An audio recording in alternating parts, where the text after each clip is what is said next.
Lors du dîner familial, ma belle-fille s'est approchée de moi et m'a chuchoté: «Je suis enceinte de ton mari.»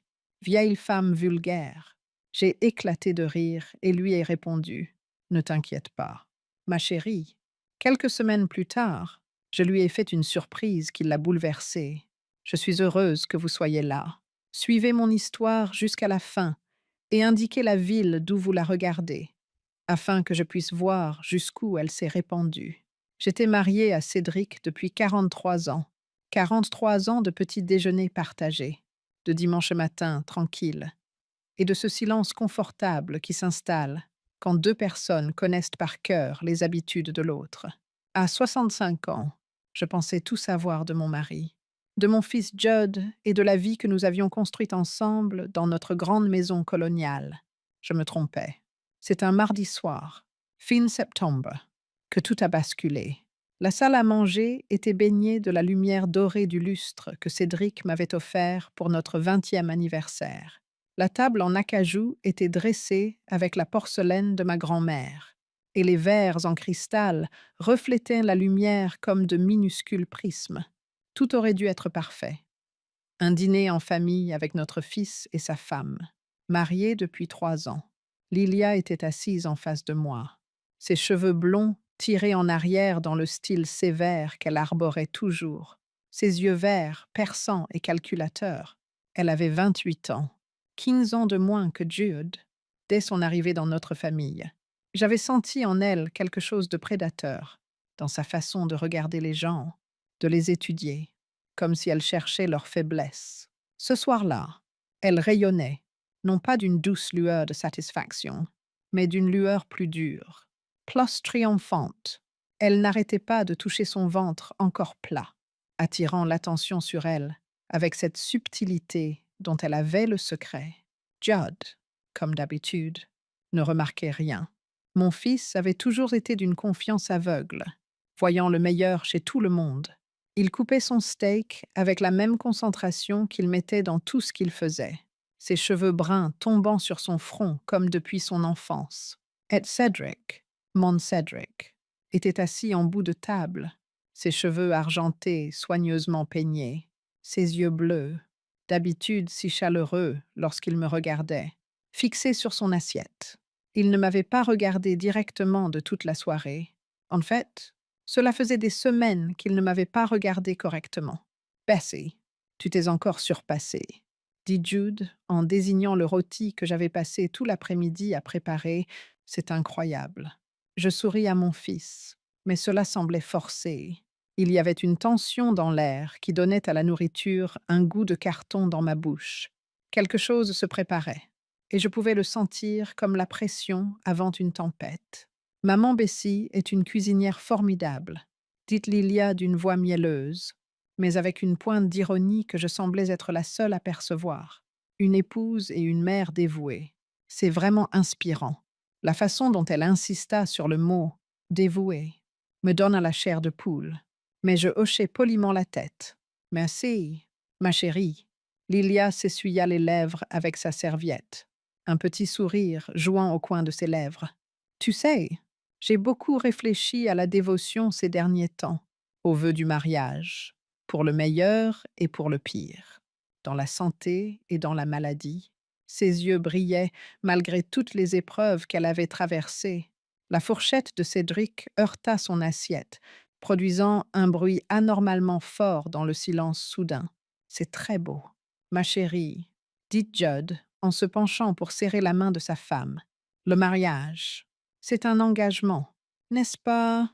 Construire quelque chose ensemble.» «Oh, oui», acquiesça Lilia, mais elle me regardait maintenant. Construire quelque chose, ou parfois partager ce qui a déjà été construit. Mon cœur se mit à battre plus vite, sans que je sache exactement pourquoi. Il y avait quelque chose dans son ton, dans la façon dont Cédric continuait à éviter mon regard, qui fit sonner l'alarme dans ma tête. «J'ai une nouvelle», annonça soudain Lilia, sa voix rompant le silence. «Une nouvelle qui va tout changer pour notre famille.» Judd se redressa sur sa chaise, le visage illuminé par l'anticipation. «Qu'est-ce que c'est?» Lilia se leva gracieusement, lissant sa robe. «Je suis enceinte.» Ces mots frappèrent la pièce comme un coup physique. Le visage de Judd se transforma de joie et il bondit pour embrasser sa femme. Lilia, c'est merveilleux. Il se tourna vers nous, rayonnant. Maman, papa, vous allez être grands-parents. J'aurais dû être folle de joie.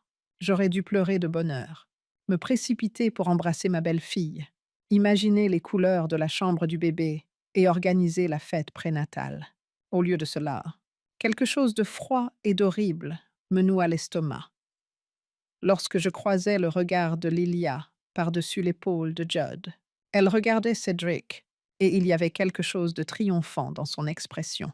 Félicitations, ai-je réussi à dire, ma voix me semblant étrange, même à mes propres oreilles. Mais Lilia n'avait pas fini, alors que Judd la lâchait et se levait pour verser le champagne pour trinquer. Elle contourna lentement la table. Elle s'arrêta à côté de ma chaise et se pencha vers moi comme pour me féliciter. Au lieu de cela, ses lèvres effleurèrent mon oreille et elle murmura des mots qui allaient me hanter pendant des semaines. Je suis enceinte de ton mari, vieille idiote. Le monde bascula. Je serrai si fort le bord de la table que mes jointures blanchirent, mais d'une manière ou d'une autre, contre toute attente. J'ai ri, d'un rire clair et sonore qui résonna dans toute la salle à manger. Ne t'inquiète pas, ma chérie, m'entendis-je dire d'une voix ferme, malgré le séisme qui secouait ma poitrine. Tout ira bien. Lilia recula, la confusion se lissant sur son visage. Elle s'attendait à des larmes, à des accusations, à un drame. Mon calme l'avait déstabilisée. Mais en regardant mon mari, mon Cédric, qui n'osait toujours pas croiser mon regard, j'ai senti quelque chose mourir en moi, peut-être le reste de ma confiance, le dernier fil de certitude que j'avais sur la vie que je pensais avoir construite. Judd continuait de parler, levant son verre, évoquant les nouveaux départs et l'agrandissement de la famille. Son bonheur était si pur, si sincère, qu'il m'a brisé le cœur une nouvelle fois. Depuis combien de temps cela durait-il? Combien de mensonges avais-je supportés? Je levai mon verre d'une main ferme, souris à mon fils et sentis mon monde s'écrouler autour de moi. Le reste du dîner se déroula dans un brouillard.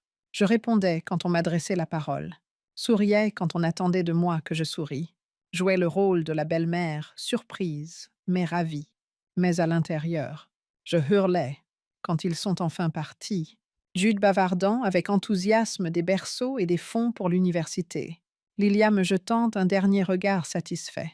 Je suis restée dans ma cuisine, remplissant le lave-vaisselle avec une précision mécanique. Cédric est apparu dans l'embrasure de la porte, les épaules affaissées de fatigue. Bess, a-t-il commencé d'une voix rauque. Pas ce soir, ai-je répondu sans me retourner. Je ne peux pas ce soir. Je l'entendis soupirer.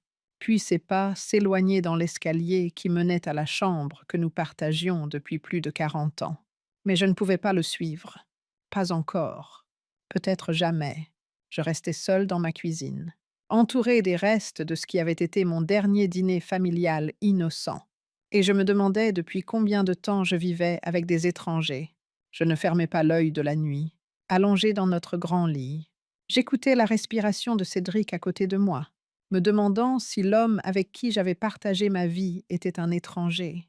Le moindre bruit, le craquement de la maison qui s'installait, le ronronnement lointain du réfrigérateur semblait amplifié dans l'obscurité. Le matin venu, j'ai suivi ma routine habituelle comme une actrice jouant un rôle. Café pour deux, œufs au plat pour Cédric, toast complet coupé en diagonale comme il l'aimait. Nous nous sommes assis face à face à notre petite table de petit déjeuner, le soleil matinal filtrant à travers les fenêtres de la cuisine, et j'ai étudié son visage comme si je le voyais pour la première fois. « Tu as bien dormi ?» m'a-t-il demandé sans lever les yeux de son journal. « Bien, ai-je menti ?» Le silence s'installa entre nous, rempli de tout ce que nous ne disions pas. Finalement, Cédric plia son journal et se leva. « Je vais travailler dans le jardin aujourd'hui. Il faut s'occuper des roses avant le premier gel. Travailler dans le jardin. » Combien de fois avait-il prononcé ces mots au cours des derniers mois? Je le regardais s'éloigner, remarquant la légère courbure de ses épaules qui n'était pas là il y a un an. Même à 72 ans, il avait conservé cette élégance raffinée qui m'avait séduite lors d'une réunion paroissiale, 45 ans plus tôt. Bien que je reconnaisse son visage, je commençais à me demander si j'avais jamais vraiment connu l'homme qui se cachait derrière. Je restais seule avec mon café glacé après son départ, laissant mes pensées vagabonder sur les derniers mois, à la recherche d'indices que j'aurais pu manquer. Ils apparurent, s'emboîtant comme les pièces d'un puzzle que mon esprit innocent n'avait pas réussi à compléter. Depuis 3 mois, lorsque nous n'allions pas dans un endroit spécial, comme après avoir travaillé dans le jardin ou juste avant le dîner, Cédric avait pris l'habitude de prendre sa douche à des heures inhabituelles lorsque je lui en avais parlé. Il m'avait expliqué qu'il voulait éviter de sentir l'engrais et la terre. Il y a 2 mois, j'ai découvert un magasin de fleurs et une bijouterie inconnue sur mon relevé de carte de crédit. Lorsque je lui ai posé des questions, Cédric m'a répondu qu'il préparait des surprises pour mon anniversaire. J'ai choisi de le croire, même si mon anniversaire n'était que dans 4 mois. Il y a un peu plus de 6 semaines, Lilia a commencé à venir plus souvent, généralement pendant que Jude était au travail, et trouvait toujours une excuse, comme vouloir connaître des recettes de famille ou demander des conseils conjugaux. Elle restait pendant des heures, et chaque fois que j'entrais dans la pièce, la conversation entre Cédric et elle s'interrompait. « On parle juste du jardin », répondait Cédric. Le relevé indiquait: « Lilia s'intéresse aux roses ». Cependant, Lilia n'avait jamais manifesté d'intérêt pour le jardinage auparavant. En fait, elle avait déjà exprimé son mécontentement face au sentiment de primitivisme total que lui procurait la saleté sous ses ongles. La façon dont Lilia caressait le bras de Cédric pendant qu'ils discutaient, sa tendance à rire pour un rien et les joues inhabituellement roses de Cédric étaient autant de choses que je voyais différemment maintenant que j'étais assise dans la lumière crue du matin. Je me rassurais en me disant que le comportement de mon mari n'était que le signe d'une vanité normale à son âge, alors qu'il se délectait de l'admiration d'une jeune femme séduisante. Quelle naïveté de ma part! Soudain, mon téléphone sonna, interrompant mes réflexions profondes. L'enthousiasme de Judd transparaissait dans sa voix. « Maman, tu as dormi cette nuit. » Je n'ai pas fermé l'œil. J'étais trop excitée. Je suis encore en train de digérer la nouvelle. Ai-je répondu avec prudence. C'est une merveilleuse nouvelle.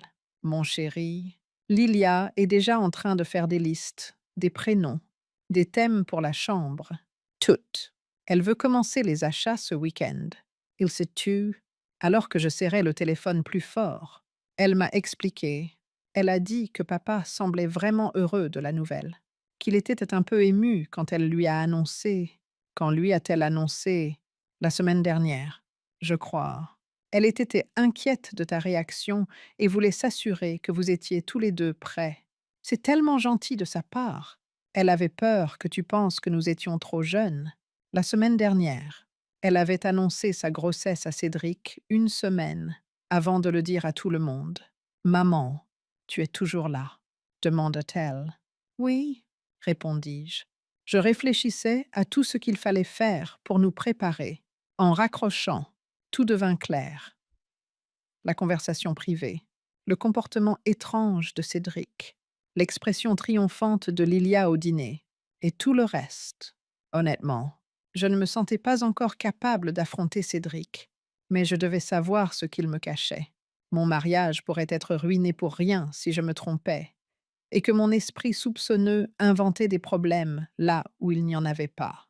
Cependant, au cas où j'aurais raison, je restais dans un état second pendant le reste de la matinée, nettoyant machinalement des pièces déjà impeccables et pliant des vêtements dont nous n'avions pas besoin.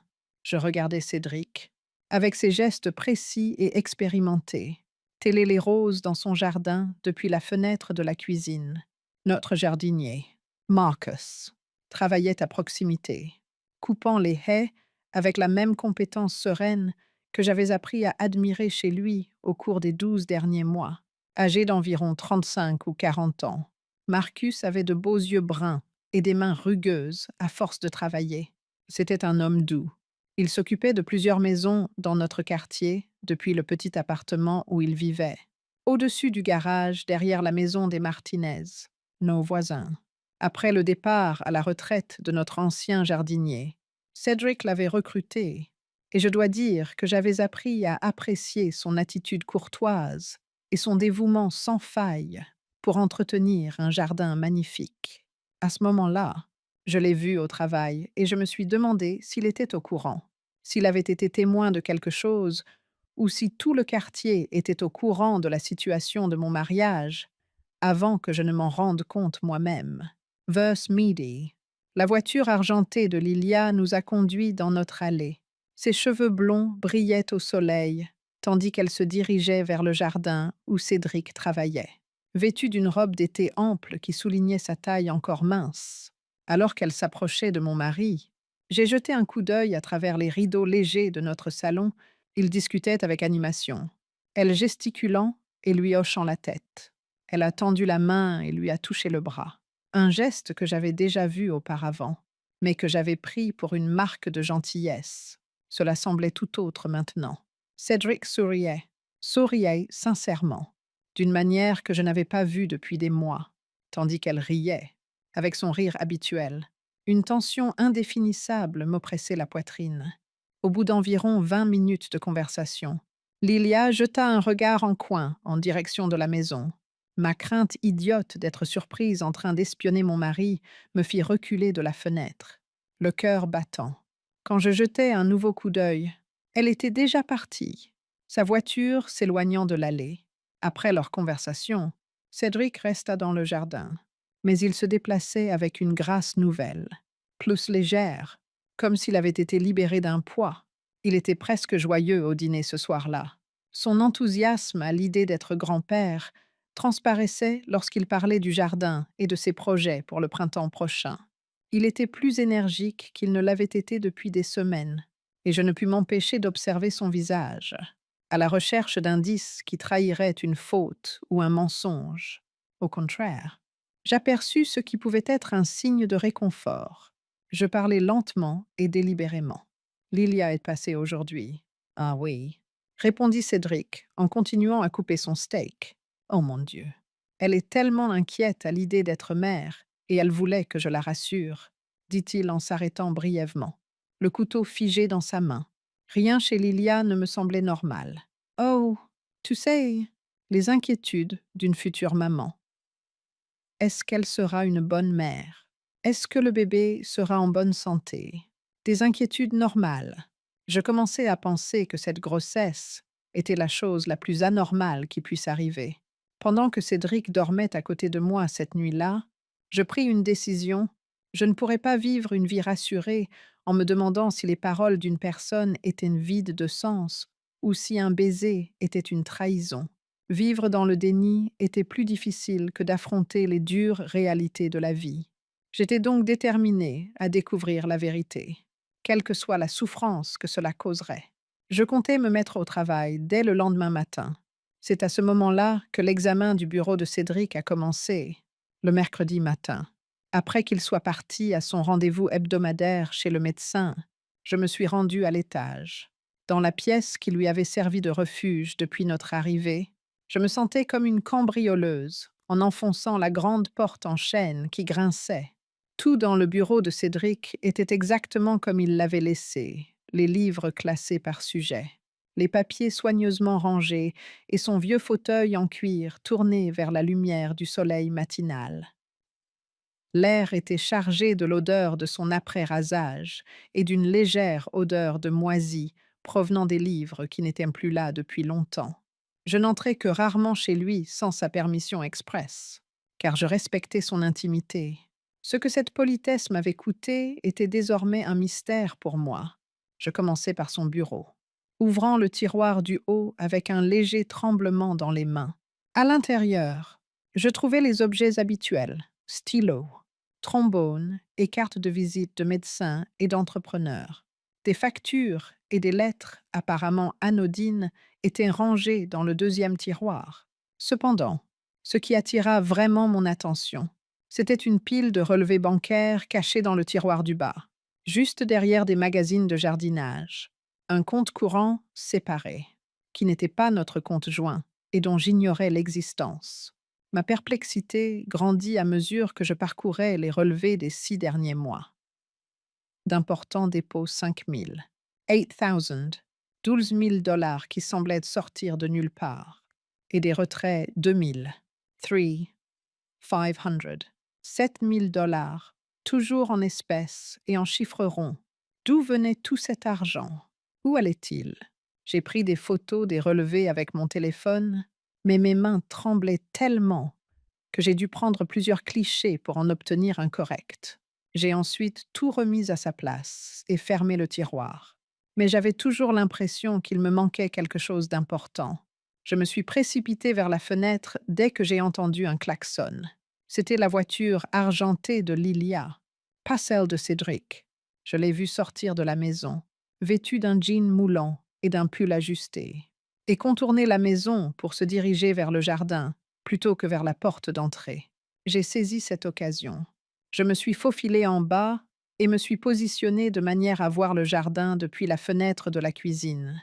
Lilia s'approcha de Marcus qui ratissait les feuilles à l'ombre du vieux chêne. Je fus surpris par la familiarité de leur langage corporel lorsqu'ils se mirent à parler. Je ne savais pas qu'ils étaient si proches.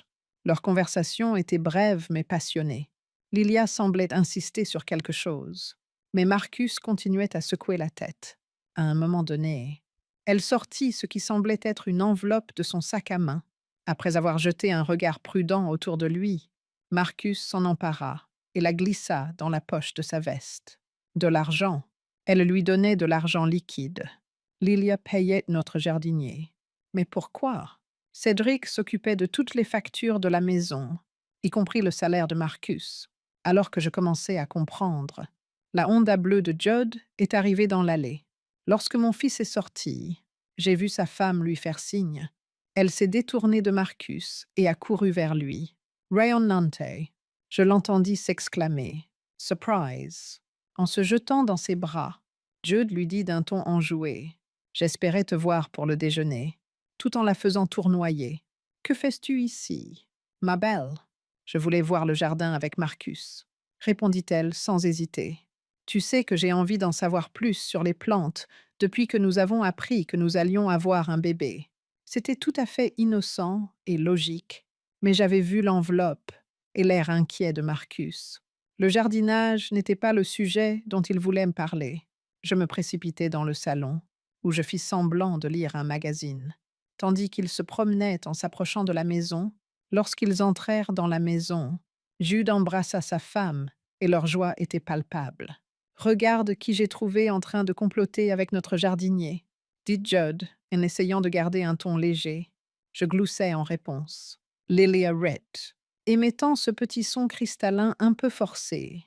Je demandai à Marcus quelle fleur conviendrait le mieux pour une chambre de bébé. Je pensais que nous pourrions peut-être planter un petit jardin pour notre fils ou notre fille. Notre fils ou notre fille. Mais le bébé n'était pas celui de Judd. N'est-ce pas? Je me surpris à murmurer. C'est adorable. En décrivant le bébé, Marcus s'y connaît bien. Je suis d'accord, dit Lilia en me fixant du regard dans ce qui aurait pu être une confrontation redoutable. Il nous aide beaucoup. Il est très compréhensif. Le mot compréhension avait quelque chose d'inquiétant, comme s'il avait une signification plus profonde que celle qui apparaissait au premier abord. Pendant que Lilia restait assise en silence, Jude discutait avec enthousiasme des préparatifs pour l'arrivée du bébé pendant le déjeuner. Son regard se posait parfois sur la fenêtre qui donnait sur le jardin où Marcus continuait à travailler.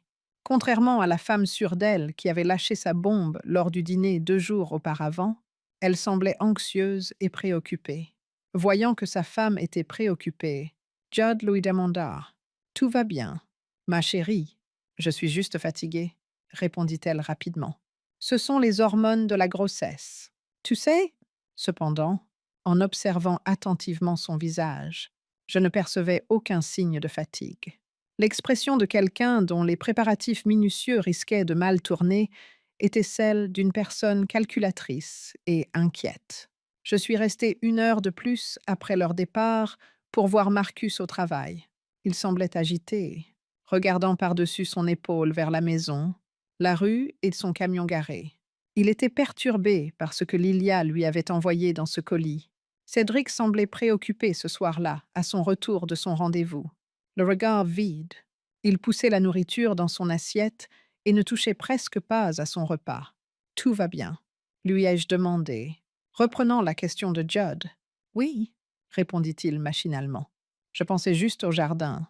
Même si les roses n'étaient pas dans ses pensées, il avait mentionné qu'il faudrait peut-être remplacer le parterre de roses au printemps prochain. Les rides autour de ses yeux semblaient plus profondes que le matin même, et il était évident que ses pensées étaient ailleurs. Alors que nous rangions les assiettes, le téléphone sonna. En écoutant, le visage de Cédric pâlit, et je sus qu'il avait répondu. « Oui », murmura-t-il doucement. « Oui, je comprends. Je serai là demain soir. » Il serra la main de son interlocuteur et se leva un instant après avoir raccroché. « Qui était-ce » demandai-je. Il a réussi à répondre. « Personne d'important », malgré la tension dans sa voix. Après le souper demain, j'ai une course à faire, une course au milieu de la nuit. Mon mari n'avait jamais été du genre à faire des courses mystérieuses le soir, même après 43 ans de mariage. Jeudi soir, vers 19:30, j'ai vu Cédric sortir de l'allée depuis la fenêtre de la chambre. Il avait été taciturne, préoccupé et nerveux toute la journée. Quand je lui avais demandé où il allait, il avait marmonné qu'il devait rencontrer quelqu'un pour des fournitures de jardinage. Les jardineries étaient fermées à 19h30. J'ai remarqué que notre jardin avait commencé à résonner 20 minutes après son départ. En regardant à travers les rideaux, j'ai aperçu Lilia et Marcus en train de discuter passionnément et frénétiquement près de l'abri de jardin.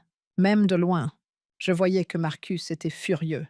Il gesticulait beaucoup, tandis que Lilia se tenait là, les bras croisés, même si je ne comprenais pas un mot de ce qu'ils disaient. Leur langage corporel traduisait un fort sentiment d'insatisfaction et de tension. Marcus, apparemment enragé, a levé les mains et s'est dirigé vers son camion à un moment donné. Lilia l'a saisi par le bras et l'a suivi. Marcus a secoué la tête en signe de résignation et est monté dans son pick-up après avoir continué à se disputer pendant quelques minutes. Dans mon jardin, Lilia se tenait seule tandis qu'il s'éloignait. La lumière de sécurité éclairait son visage, et elle semblait complètement différente de la jeune femme adorable et naïve que mon fils avait épousée. Elle semblait menaçante, désespérée et calculatrice, encore plus renfermée qu'auparavant. Cédric réapparut 1 heure plus tard, sans plus attendre. Il s'enferma dans son bureau. Il était au téléphone, parlait à voix basse et de manière frénétique, mais je ne comprenais pas un mot de ce qu'il disait.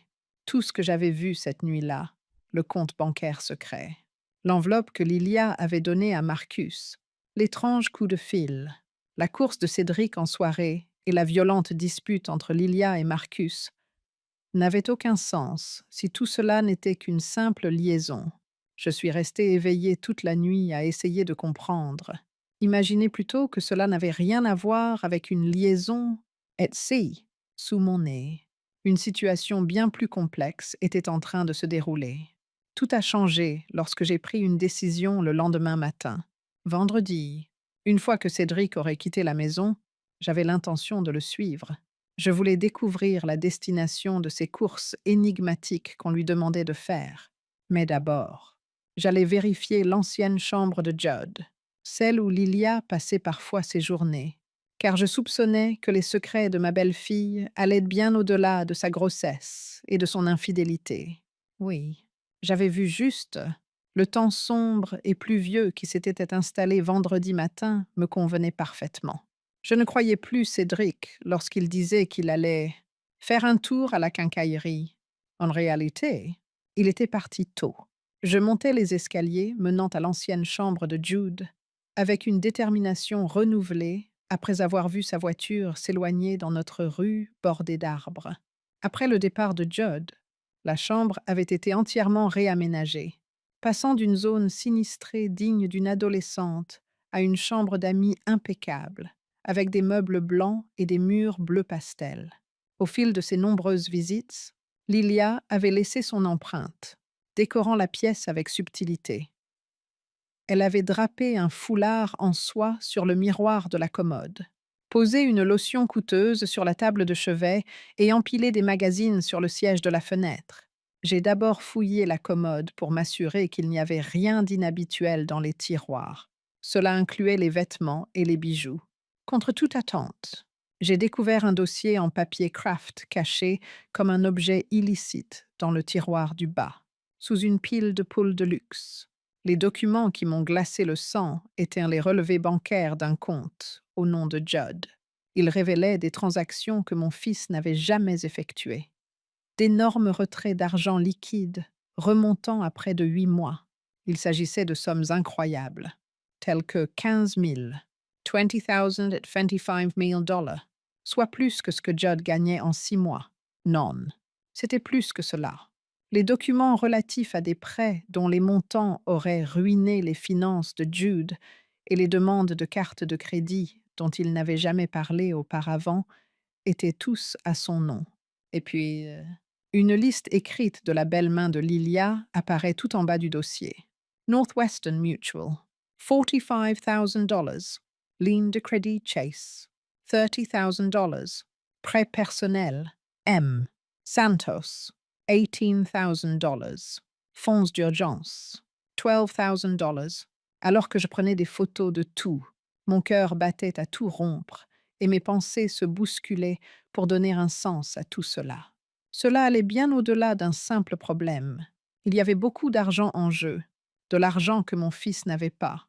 Je me suis affaissée lorsque j'ai entendu la porte d'entrée se fermer en bas. Et un éclair. J'ai tout remis à sa place et je me suis faufilée jusqu'à la fenêtre. La voiture de Lilia était garée dans l'allée et elle se dirigeait d'un pas assuré vers la maison. J'ai réussi à descendre les escaliers au moment précis où elle utilisait la clé que nous lui avions donnée après le mariage pour ouvrir la porte d'entrée. « Bessie !» s'écria-t-elle d'une voix faussement enthousiaste. « J'espère que ça ne te dérange pas que je me sois servie. J'aimerais qu'on discute un peu. » J'avais la bouche sèche. « Bien sûr. Tu veux du café ?» demandai-je en regardant par-dessus mon épaule. Lilia, qui se dirigeait d'un pas assuré vers la table de la cuisine. « Avec plaisir, » répondis-je. Je m'affairai ensuite sur la cafetière. Ses yeux verts perçants croisèrent les miens lorsque je me retournai, et un sourire subtil effleura ses lèvres. « Tu as l'air anxieuse ?» remarqua-t-elle en penchant la tête.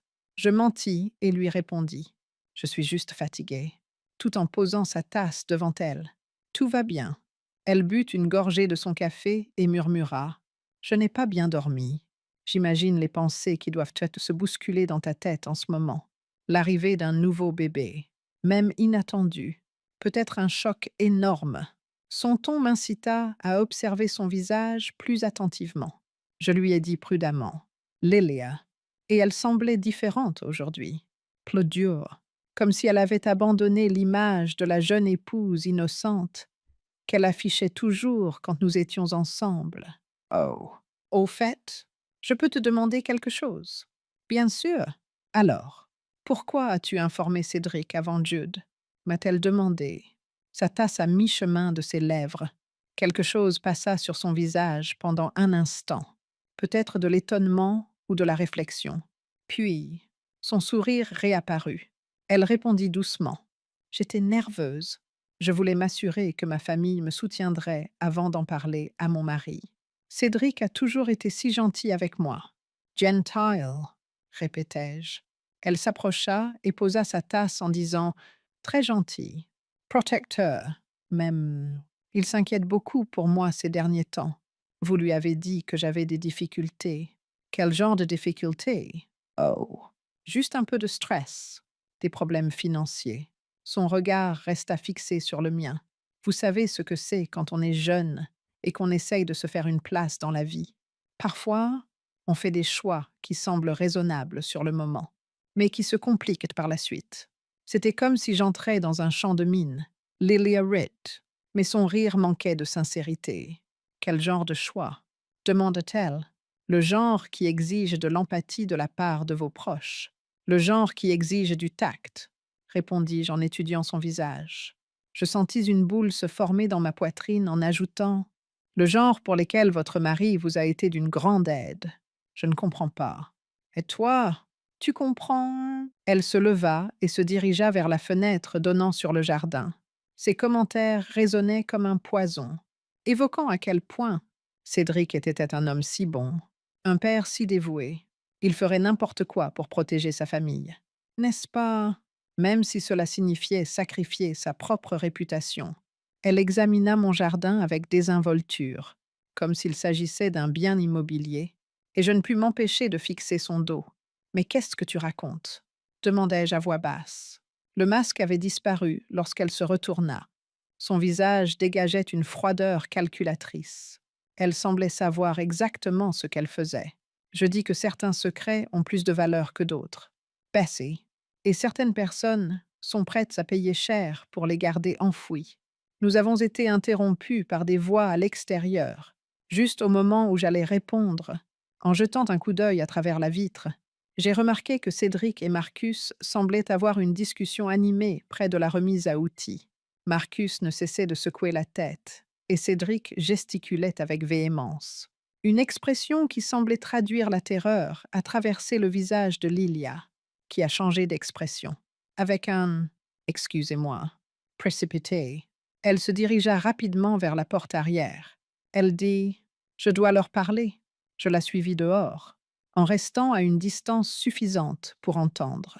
Mais en essayant de paraître détendue, lorsque Lilia s'approcha, la conversation s'arrêta brusquement. Mais la tension était palpable. Lilia demanda d'un ton alarmé « Tout va bien ?»« In quiet ?» Marcus jeta un coup d'œil à Cédric et Lilia. Les mots « Je ne peux pas continuer comme ça » s'échappèrent de ses lèvres dans un murmure « Marcus », dit Lilia d'un ton glacial. « Nous en avons déjà parlé. » Je tendis la main et demandai « Vous avez parlé de quoi ?» Lilia poursuivit. « Ce n'est pas juste. Judd est un homme bien. Il ne mérite pas. » Tous les trois me regardèrent, et je pouvais lire le remords sur leur visage. Bien que de différentes manières, Marcus semblait très mal à l'aise. Le fait d'interrompre Lilia la rendait furieuse. Et Cédric, il semblait porter un lourd fardeau depuis trop longtemps. « Bess », dit-il d'une voix tremblante, malgré le tumulte qui agitait ma poitrine.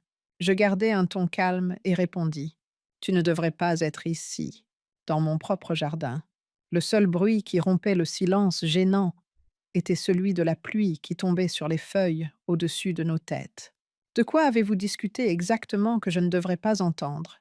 demanda enfin Marcus. Puis il se tourna vers moi et dit « Je ne peux plus continuer comme ça, Madame Holloway.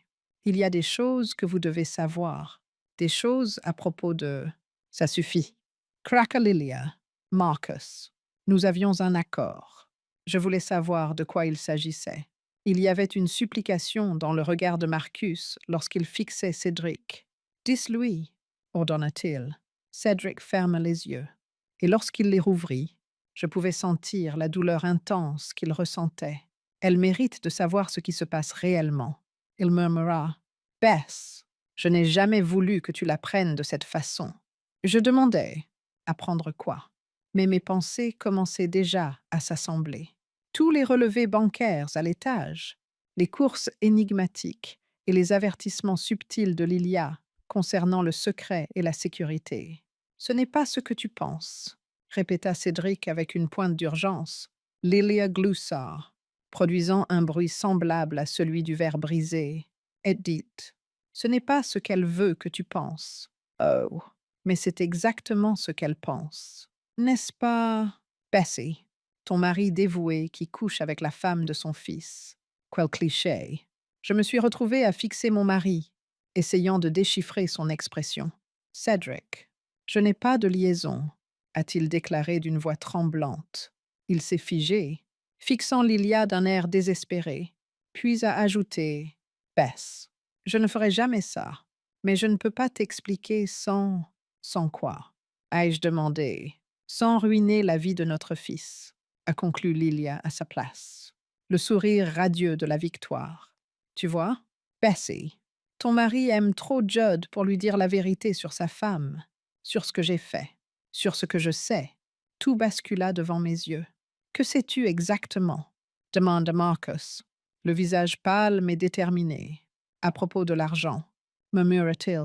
À propos de ce que Judd a fait pour payer ses dettes de jeu, à propos des comptes qu'elle lui a fait ouvrir, des prêts qu'elle l'a convaincu de contracter.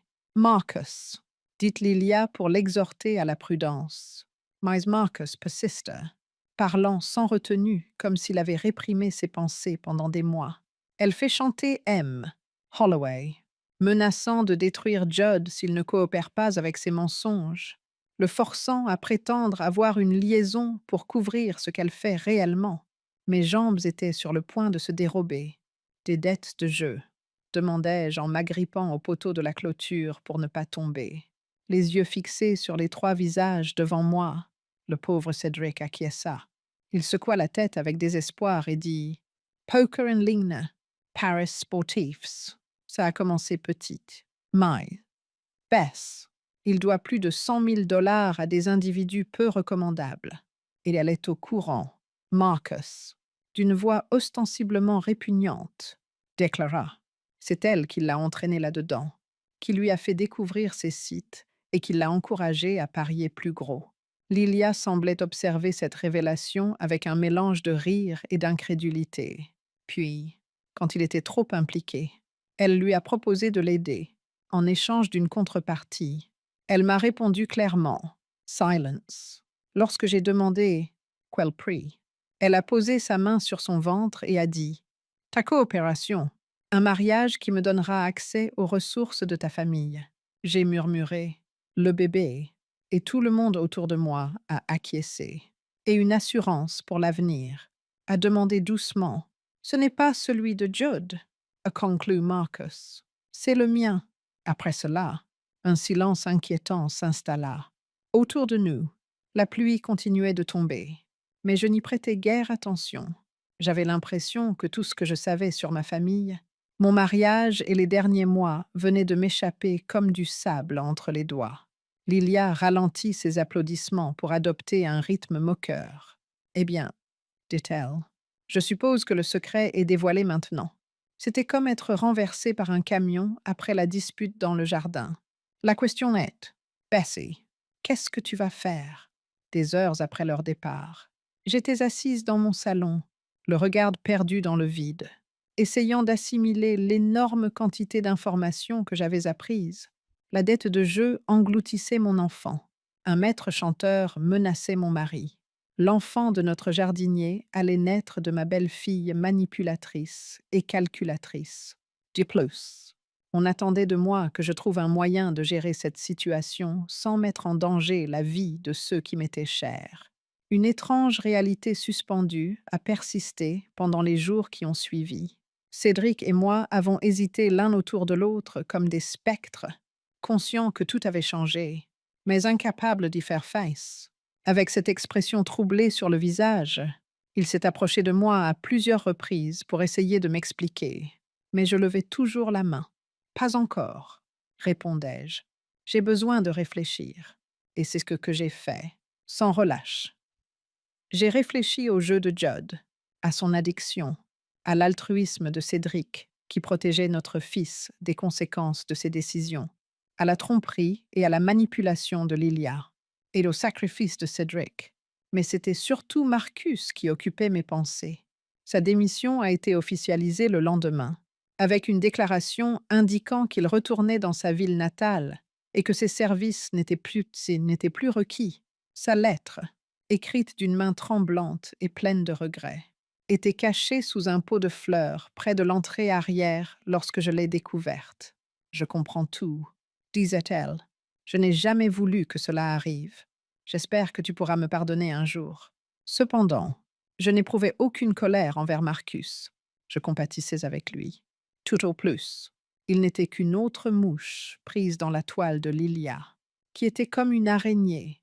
Le destin m'a donné la clé de tout le mardi de la semaine suivante. Ces documents financiers compromettants avaient été découverts dans l'ancienne chambre de Judd. Alors j'évitais de monter à l'étage.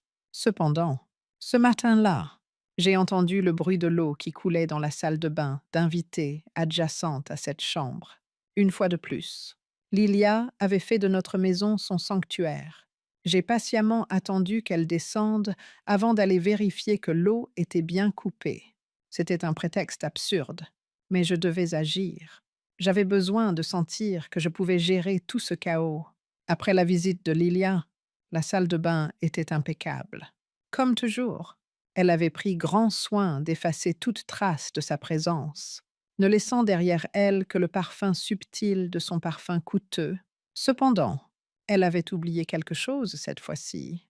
Cachée sous les toilettes, une longue enveloppe blanche froissée, qui semblait provenir de son sac à main, a été trouvée.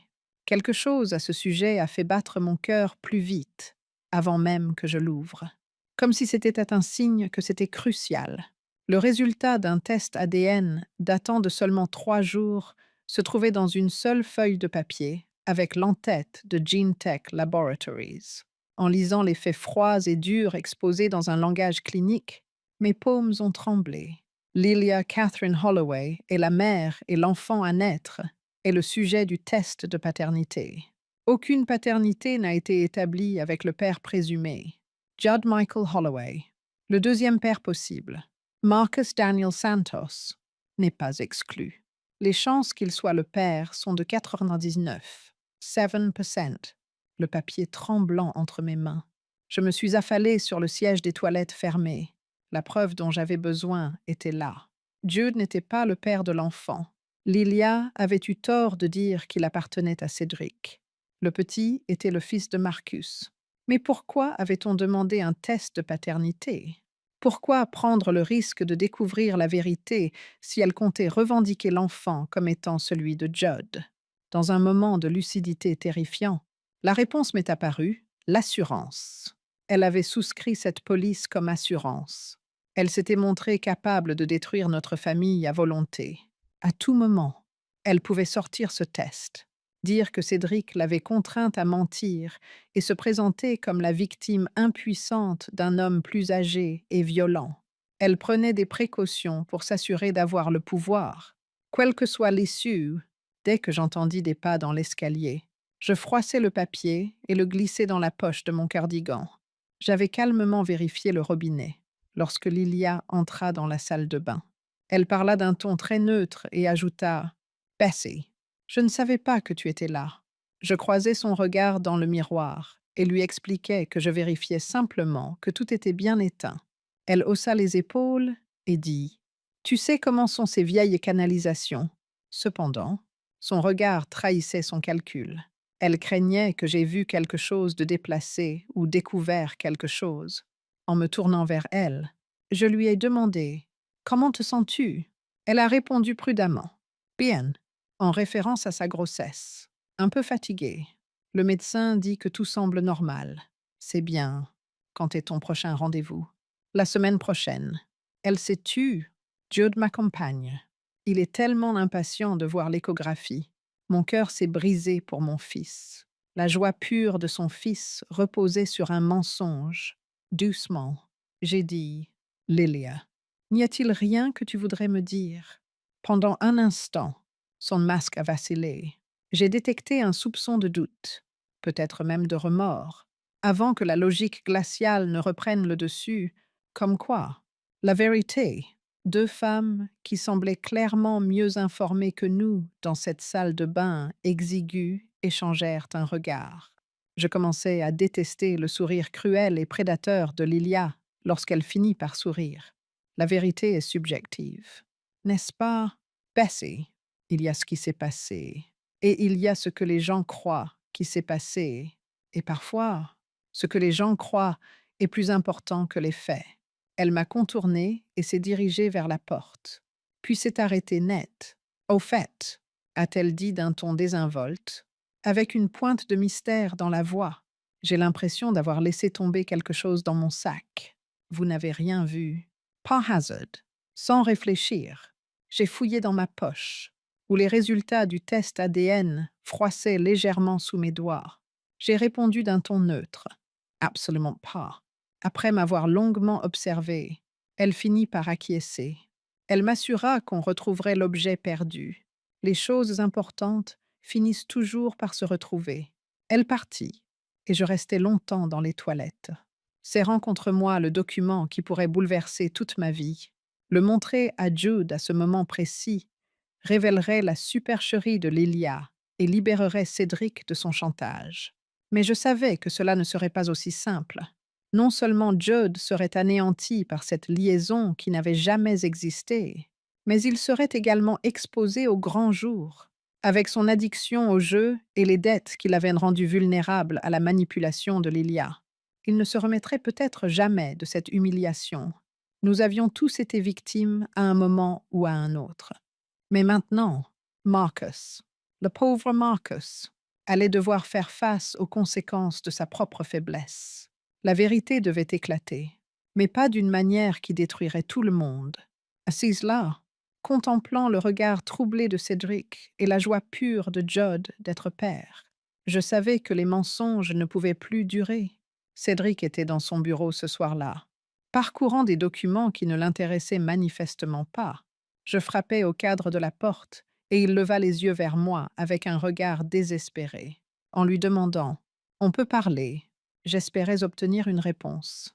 Il m'a fait signe de m'asseoir en face de lui et a hoché la tête. Une fois assis, j'ai sorti le test ADN de ma poche et l'ai posé sur le bois poli qui nous séparait. En lisant le résultat, il est devenu livide. En passant ses doigts dans ses cheveux, il a immédiatement senti chaque ride de ses 72 ans. « Où as-tu » Elle l'a laissé tomber. « Dans la salle de bain à l'étage. »« Bess, je peux t'expliquer. »« Tu n'as pas besoin de t'expliquer. » murmura-t-il. « Je sais que tu n'as pas de liaison. Je sais qu'elle te fait chanter. Je suis au courant pour le jeu de Judd. » Incrédule. Il me regarda. Je croisai les bras sur ma poitrine et dis « Tu es au courant. » Marcus m'avait mis au courant avant de partir. Il finit par craquer et fondit en larmes. C'était la première fois que je voyais mon mari pleurer en 20 ans. « Cédric, pourquoi tu n'es pas venu me voir? Pourquoi tu ne m'as pas dit la vérité? » « Parce que je ne supportais pas de te voir regarder Judd comme tu regardais ton père, » répondit-il doucement. Ces mots me frappèrent comme un coup de poing dans le ventre, comme ma mère. Mon père était un joueur qui avait perdu notre maison quand j'avais 16 ans. J'avais passé toute ma jeunesse marquée par un sentiment d'humiliation et de déception. Ces blessures étaient profondes, et Cédric le savait. Tu pensais que je lui en voudrais. Je pensais que ça te briserait le cœur, et je pensais pouvoir m'en sortir. Rembourser ses dettes en silence. Later, faire disparaître tout ça avant que tu ne le saches. Mais Lilia l'a découvert. Il acquiesça faiblement. Elle l'a encouragé, l'a endetté, plus qu'il ne pourrait jamais rembourser tout seul. Puis elle a proposé de l'aider, à condition que je joue le jeu et que je raconte son histoire, celle de la liaison. Pourquoi? Qu'est-ce que ça lui apporte? Du temps, répondit-il. Du temps pour s'imposer dans notre famille, du temps pour se rendre indispensable. Je jetai un nouveau coup d'œil au test ADN en pensant et une histoire pour couvrir le fait que le bébé ne ressemble pas à Judd. Elle allait finir par te faire porter le chapeau. Oui, elle allait faire croire que je l'avais séduite, forcée à avoir une liaison et se présenter comme la victime. Il éclata de rire. Je brandis le papier et déclarai « Notre Lilia est très intelligente, mais pas assez. Elle a commis une erreur. » C'était comme si Cédric me regardait avec une lueur d'optimisme. « À quoi penses-tu donc ?» Je me levai, redressai. Ma jupe me sentit plus déterminée que je ne l'avais été depuis des semaines. « Je pense qu'il est temps de dîner en famille, » me dis-je.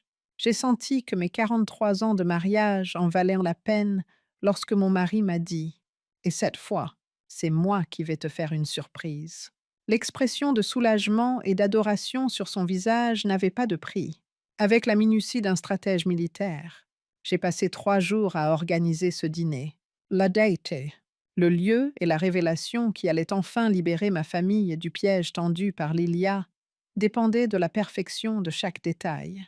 J'ai invité Jude et sa famille à dîner le dimanche soir, lorsque je l'ai appelé le jeudi soir, juste en famille. Ai-je répondu, ma voix trahissant mon rôle de grand-mère, Judd était ravi lorsqu'elle lui a dit « Je veux fêter la naissance du bébé comme il se doit cette fois-ci. C'est merveilleux. Maman, Lilia s'inquiétait que tu sois contrariée par quelque chose. Cela va lui faire énormément plaisir. S'il savait.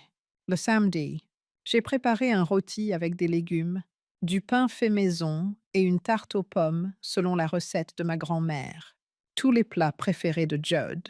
Les dîners du dimanche de son enfance lui rappelaient des souvenirs chaleureux d'une époque plus simple, où notre principale préoccupation était qu'il ne finisse pas ses devoirs. La maison était remplie des odeurs réconfortantes de la tradition et du foyer. Cédric observait mon travail avec un mélange d'admiration et de crainte. Nous étions restés éveillés toute la nuit à discuter de la manière de gérer la révélation après que j'ai découvert le test ADN. Je l'ai convaincu de ne pas confronter Lilia de front et d'adopter plutôt une approche plus discrète. Je lui ai dit qu'elle aimait le drame. J'ai dressé la table avec ma plus belle vaisselle, un service de mariage que j'avais précieusement conservé pour les grandes occasions. Le dimanche après-midi, elle s'attend à des larmes et des accusations. Nous allons lui donner quelque chose qu'elle ne saura pas gérer. Une dignité tranquille et une preuve irréfutable. Je n'étais pas sans voir l'ironie de révéler la violation des vœux du mariage à travers ces symboles de l'engagement conjugal. La main posée protectivement sur son ventre encore petit, Lilia est arrivée vêtue d'une robe fluide qui soulignait sa grossesse. Son visage rayonnait de la confiance d'une femme qui savait qu'elle avait le contrôle. Elle s'est exclamée « Bessie !» en m'embrassant affectueusement sur la joue, tout sent merveilleusement bon. Tu t'es donné beaucoup de mal. Ce n'est pas la peine, répondis-je avec désinvolture, tout en allant chercher avec empressement la chaise de sa femme. Judd déclara « La famille vaut tous les efforts du monde. » Il avait hérité ce trait de caractère de son père. Maman est incroyable. Non, elle pourrait ouvrir son propre restaurant.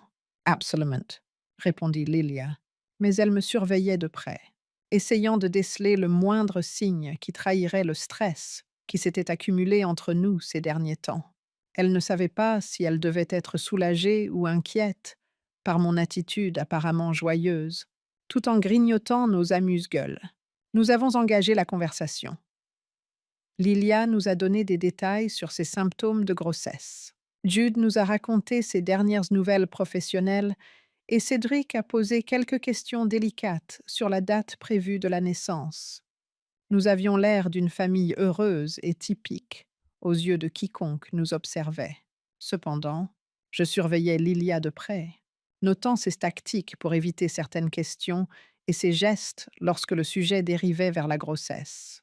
Son interprétation de la mère enceinte avait quelque chose de froid et de robotique, comme si elle récitait un texte. Mon plat principal fut servi avec un « tu sais, désinvolte » et je mentionnais « je pense beaucoup à l'histoire de notre famille ces derniers temps, à la génétique ». Lilia s'arrêta de manger, sa fourchette à mi-chemin de sa bouche, tandis que je continuais à servir. La génétique. C'est fascinant de voir comment les traits se transmettent de génération en génération. La couleur des yeux, la texture des cheveux, les traits du visage. Judd me fait un sourire. Tu as les yeux de ton père. Mais mon menton têtu. Judd éclata de rire. Je gardai un ton désinvolte en ajoutant « Merci, maman ». Je mentionnais également que j'étais curieux de savoir à quoi ressemblerait le bébé. Aura-t-il les cheveux bruns de Judd ou tes cheveux blonds? Lilia. Sera-t-il grand comme les Holloway ou petit comme toi? C'est impossible à prédire, répondit Lilia avec prudence. La génétique peut réserver des surprises. Dans ma remarque inspirée par le vin, j'ai glissé « Oh ». Mais la science moderne est tellement avancée aujourd'hui. Il y avait une tension palpable autour du mot « paternité », comme s'il s'agissait d'une bombe à retardement. On peut en savoir tellement sur un bébé avant même sa naissance. Test ADN. Confirmation de la paternité. C'est vraiment remarquable. Lilia restait immobile, le visage impassible. Nous étions arrivés à un moment crucial, et Cédric le savait. Il posa sa fourchette. « Des tests ADN ?» demanda Judd. complètement inconscient de la tension palpable dans l'air. Tu veux dire comme ces kits généalogiques, entre autres choses, répondis-je. Ils peuvent également déterminer la filiation avec une précision presque parfaite, ce qui est très utile lorsqu'il y a des questions sur les relations familiales. La respiration de Lilia était devenue superficielle, mais elle gardait son calme. C'est un sujet assez inhabituel pour une conversation à table, n'est-ce pas? Demandai-je en inclinant légèrement la tête. Je me levai et me dirigeai vers le buffet, où j'avais caché une enveloppe en papier craft avant le dîner, en disant « Je pense que c'est tout à fait pertinent. » En fait, je revins à table, les mains fermes, mais mon cœur battait si fort que je pensais que quelqu'un pouvait l'entendre. D'un ton doux mais résolu, je m'adressai à Lilia, ma bien-aimée. Son visage pâlit lorsque je lui présentai les résultats du test ADN. Elle avait exprimé sa conviction que quelque chose avait été déposé dans sa salle de bain la semaine dernière. Sous la lumière du lustre, le papier semblait scintiller, son langage clinique énonçant la vérité en noir et blanc. Jude fronça les sourcils et tendit la main vers le papier. « Qu'est-ce que c'est » demandai-je à Lilia. « Non » murmura-t-elle, mais il était déjà trop tard. En observant mon fils lire, je vis son expression passer de la perplexité à la compréhension, puis finalement au désespoir. Le poids des rêves brisés planait dans l'air, tandis que nous restions debout, dans un silence gêné. Finalement, d'une voix à peine audible, Judd murmura « Je ne comprends pas. »« Qui est Marcus Santos ?» demanda Cedric à voix basse.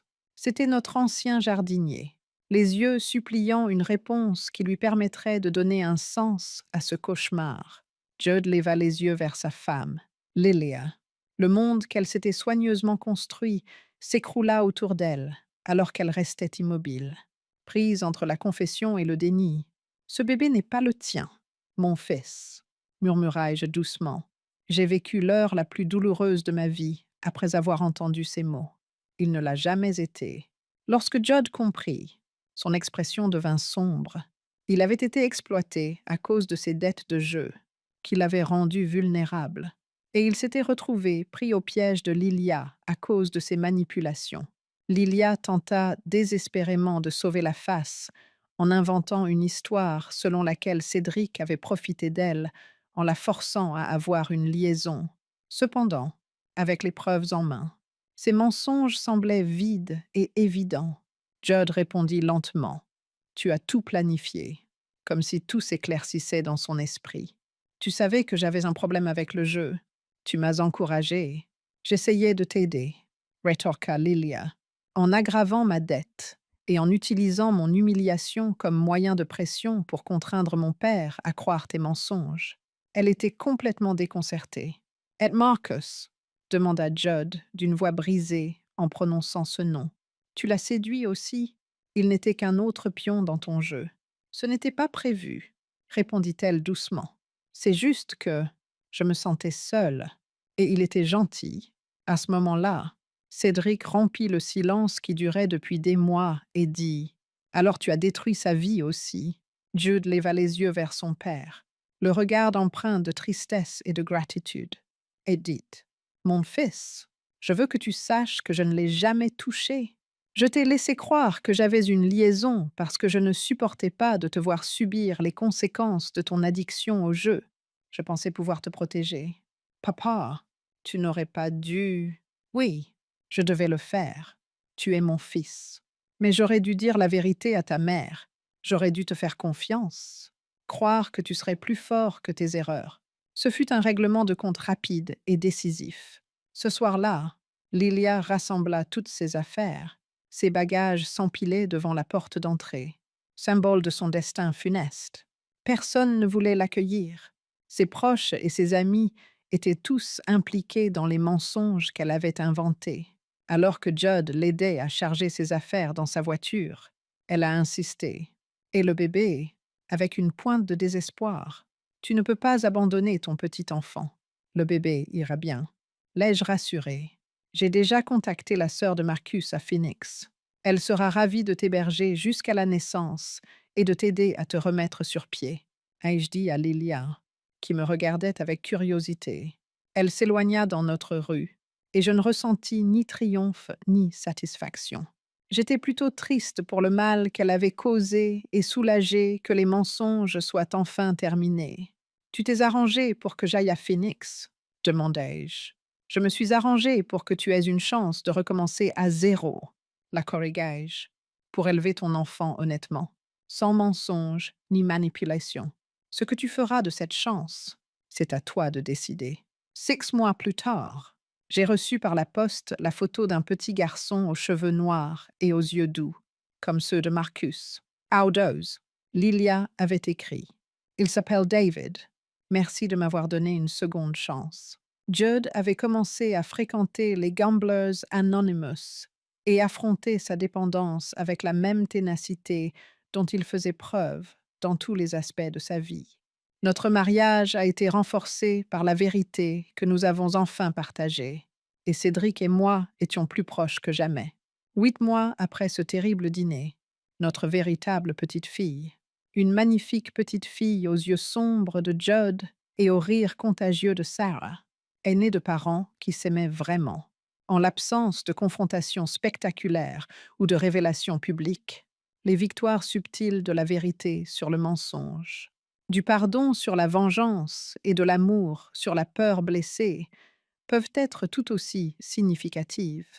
À 65 ans, j'ai compris qu'il n'est jamais trop tard pour défendre ce qui est juste, sa famille, et parfois la dignité tranquille d'une femme, plutôt que la colère ou les accusations, est l'arme la plus puissante, car elle comprend sa propre valeur et ne laissera personne la dégrader. Lilia a finalement été épargnée par ma destruction. Je lui ai simplement retiré la capacité de nous détruire. Grâce à cela, tout a changé. Écouter mon histoire a piqué ma curiosité. À ma place, qu'auriez-vous fait? Avez-vous déjà vécu une situation similaire? Laissez un commentaire ci-dessous. J'ai également 2 autres histoires, parmi les préférées de la chaîne, que je vous laisse découvrir sur le dernier écran. Elles vous surprendront à coup sûr. Je vous remercie de nous avoir suivis jusqu'ici.